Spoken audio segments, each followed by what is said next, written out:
The health department reports more than 300 new COVID-19 cases, the highest in almost 2 months. We have DOH spokesperson Rosario Vergeire with us over the phone to discuss the data further. Good afternoon, Usec Vergeire. Do we know the reason behind this increase in COVID-19 cases? Yes, good afternoon, ma'am. We just like to say that there are a lot of factors that we are trying to consider with this increase in the number of cases. First would be the entry of the subvariants of Omicron here in the country. We all know that we have already detected BA2.12.1, BA.4, and BA.5, which were all reported to be more transmissible than the original Omicron variant. The second would be we have our mobility patterns, which are already considered as pre-pandemic already, the mobility patterns here in the country. And part of that also would be the waning immunity among our population, whereby the uptake of booster doses is very low at this point. All right. What about the status of hospital bed utilization now that, we are seeing an uptick in cases, 308 cases more to be specific. How are hospitals now? Are there a lot of cases currently confined?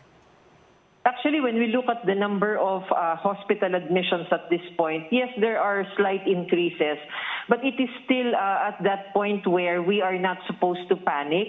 And the number of cases, the increase in cases has not translated into increased admissions yet.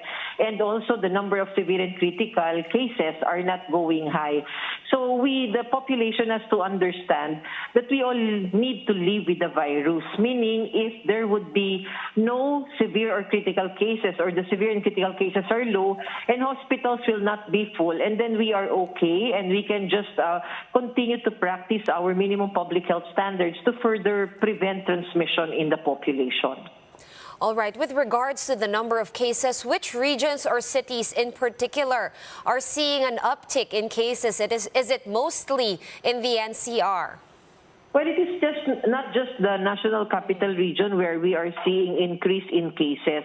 When we talk about increase in cases, these are not yet significant number of increase in the different regions of the country. We now have about 7 regions wherein we have now escalated to low-risk case classification compared to before that they were at the minimal risk, because there has been this increase in the positive growth rates, and also the number of cases have increased. But as I've said, it is not significant. If you look at the number of increases, this would just be around 20 to 30 cases in every area, except for NCR. All right. And what would be the indicators or metrics that would prompt the government to declare alert level 2? Well, in our alert level system in the country, we have different metrics. And foremost in our metrics would be the number of cases first, and the second would be healthcare utilization. So now that we are seeing that the number of cases have increased in other areas of the country, we are now closely monitoring our hospital use, because the bed use or the healthcare utilization, if this increases and this goes up to that moderate level of consumption or utilization in the hospitals, and then we will need to escalate areas which will have this kind of classification. All right. And during this specific increase that we are seeing now, I'm not going to call it a surge, how many cases are we expecting to record during the peak?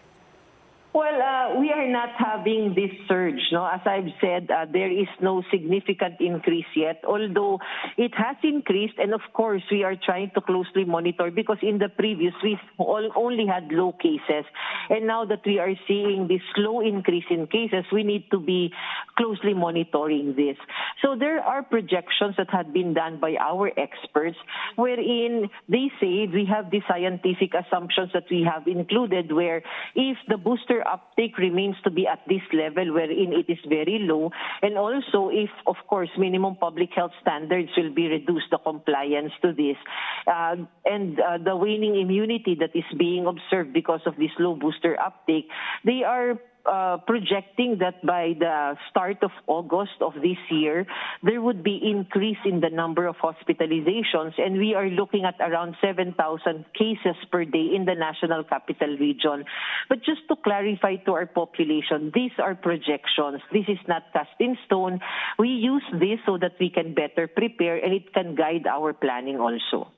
All right, speaking of preparation and planning, Usec Vergeire, what should we do now apart from, of course, strictly adhering to the minimum public health standards? Should people really pursue getting their booster shots at the moment for those who have not gotten their first boosters?